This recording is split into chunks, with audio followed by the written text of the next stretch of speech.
Hi friends, we are back. We are closing out Blink with chapter 6 today. Did you miss me? I missed you guys on Friday.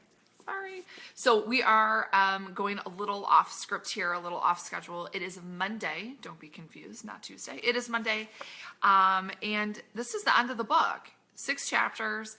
I hope you've been enjoying these videos. I know I've really enjoyed making them for you and chatting about them off of this thread. Of course, I'd always take your comments, feedback, and just love with emojis at the bottom of the thread. So what you're going to get from me today. So we're going to talk about chapter 6. I'm going to do another video just wrapping up this book. So that'll be 2 different videos because I know your time is important. That's why I'm doing these. Your time is important. And then at the end of my other video, you will learn what book I'm going to be covering next. And I'm super pumped because it's so good. And I can't wait to share some of my thoughts and feedback with you on that book. So let's close out Blink chapter 6. Hey, Nicole. So chapter 6, 7 Seconds in the Bronx. And so if you follow, there's always a theme. There's a story that happens at the beginning of the chapter, and then you get some examples that kind of weave through. And so this chapter is really talking about that fine art of thin slicing. And I'm going to read a section from the book, and I'll share the example with you.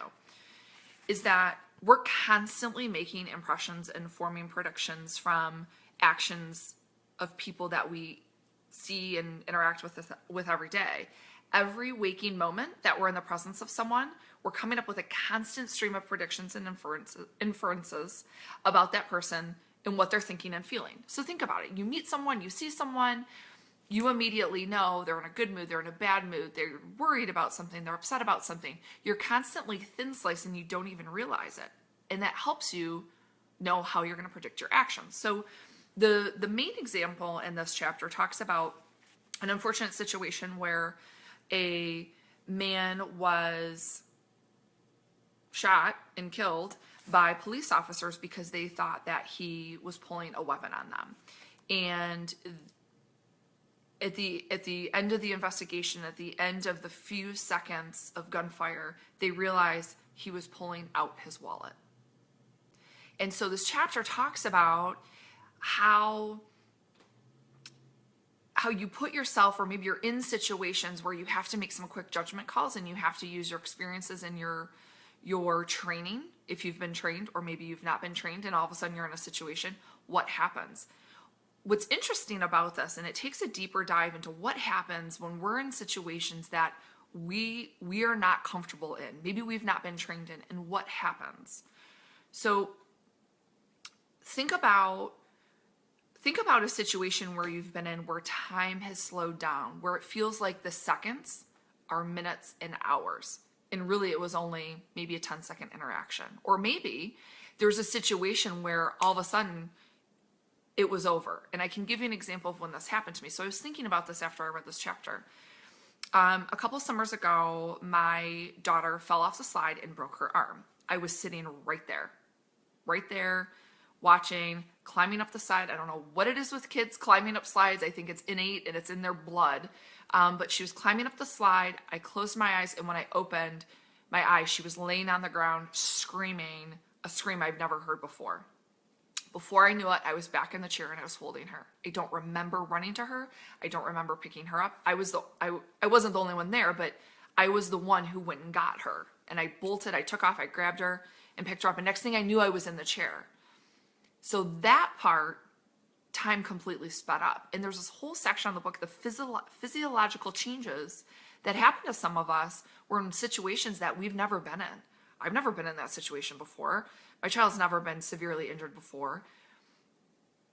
But I grabbed her, sat down, and then it was odd. Then all of a sudden, time slowed down. I knew how to comfort her. I knew how to assess the situation. And so I thought it was such a unique situation because I had both experiences all in one interaction. They talk about in this book too about how for medical professionals who are first responders, so think EMT or firefighters or policemen or someone who works in the ER, they have to be trained and to know how to respond when any situation could come up, and quite honestly, all hell breaks loose.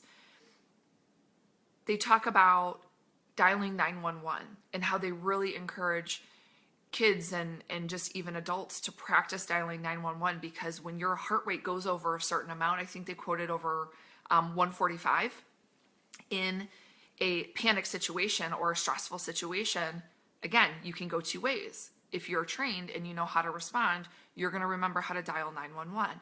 But some people don't remember, and they dial 411 or 311. Like they don't know what to dial. It's like all their senses fall apart. So, I was trying to pull it all together and really think about, okay, so what does that have to do with thin slicing? What does that have to do with the whole purpose of this book? There's been other situations where maybe you've been taught as a child or a young adult to avoid dark alleys, right? Or walking alone in the street at night when you're in college, and stay on the lighted path, or walk with someone, have a partner, right? But I always think about when I was a young adult and when I was traveling a lot for work, my mom would always tell me, don't get into an elevator by yourself with a man. Okay, like I can handle myself, right? But that was always her thing, and I never got it. And there's a couple times I get in an elevator, no problem. But I can think of two examples where it was later at night, there's nobody around the hotel, I'm by myself, and I go to get into the elevator, and I turned around. I made up an excuse because the situation just didn't feel right. Something was off. Now, I could have been totally making it up, but sometimes we have to make those judgments. Is this a situation I want to be in based off of the quick pieces of detail that I have, the thin slicing of the moment? So we've been talking about thin slicing people and what people are saying, but thin slicing of the moment. There's a whole section in this chapter which I was just shocked by. I've learned so much from this book.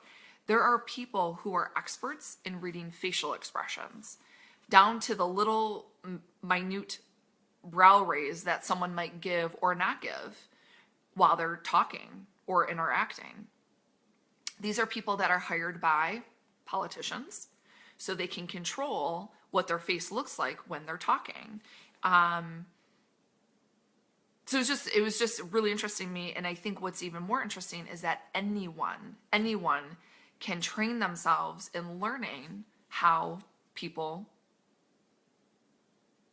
what people are thinking, and if maybe someone is not being truthful or being genuine, right? So someone tells you that they love you, I love you. You look them in the eye. You want to see, are they being genuine? You can typically figure that out. Same thing here. So this was chapter 6. I'm flipping through to make sure I'm not missing anything. This was another long chapter. So we talked about that. I don't know. So you guys, comment below. Think about situations that you've been in where you just got the hell out of there. Or typically you thought you should have gotten the hell out of there, but you didn't, and everything was fine. So think about that. I'd love to hear those situations. Last part, I remember I underlined, because that's what I do. I underline with my my favorite trusty pencil. With thin slicing and reading faces, bodyguards. Bodyguards have to read faces to see who doesn't belong. And there was a section in here that talked about when President Reagan was shot and why the potential assassin shot him and got to him. And it was because the bodyguards didn't have the ability to read this guy's face. He came out of the side. Happened. So that is chapter 6. Let me get to the end here. I did not miss.